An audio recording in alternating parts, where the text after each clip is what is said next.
Pourquoi est-ce qu'on a eu une problématique en termes de fourniture en énergie électrique? Qu'est-ce qui a posé problème? Bonjour M. Bouillon, bien. Bienvenue à la centrale de l'Agdo. Merci de nous recevoir ici à la centrale de l'Agdo. D'emblée, nous pouvons dire que le problème de l'Agdo actuellement, c'est un déficit en eau.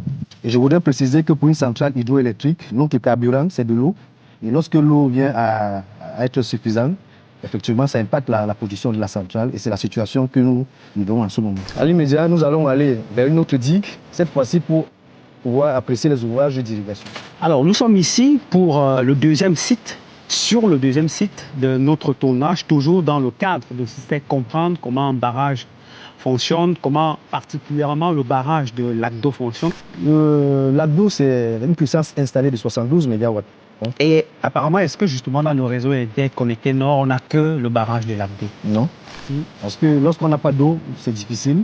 Mais lorsque nous avons aussi beaucoup d'eau, il faut évacuer le trop-plein.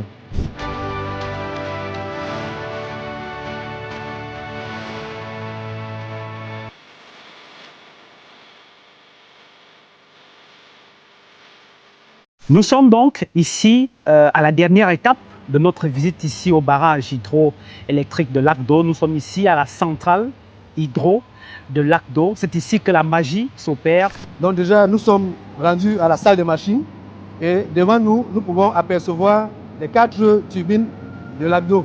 Ah, vous pouvez, tout ça se passe ici? Effectivement. C'est-à-dire vous démontez les turbines pour la maintenance. Pendant des grands travaux. Le savoir-faire camerounais. C'est des Camerounais qui le font? Exceptionnellement que des Camerounais. Wow. La roue transfère son mouvement de rotation à l'arbre et l'arbre entraîne l'alternateur qui permet de produire l'énergie hydroélectrique. Donc c'est un peu ça le principe, de transformation d'eau en énergie électrique. C'est un principe qui est assez complexe et quand on voit l'armada des machines déployées ici, on comprend que ce n'est pas une petite affaire. Tout à fait. Il fait bon vivre ici, il y a la clim. On ne dirait pas qu'on est dans la même usine. Et là on retrouve M. Steve. On a dit tout à l'heure qu'on terminait notre entretien ici à la salle de contrôle. Il s'agit de quoi? On contrôle quoi ici? Parce que pour faire fonctionner la centrale, nous avons besoin de nous alimenter.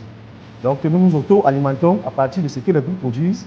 Et effectivement, nous avons aussi des départs dédiés pour les villes environnantes. Ngong, Redouba, Tchibiré, L'Agdo. Donc nous avons des départs dédiés pour alimenter les villes environnantes. Socadet décide, par exemple, de couper dans un quartier, d'envoyer dans l'autre, de rationaliser l'énergie. C'est ici que ça se passe? Est-ce que c'est comme ça même d'abord? Non, ce n'est pas comme ça. Ici, nous conduisons la production. Ouais. Donc, nous ne sommes pas en contact direct avec le client final. Voilà.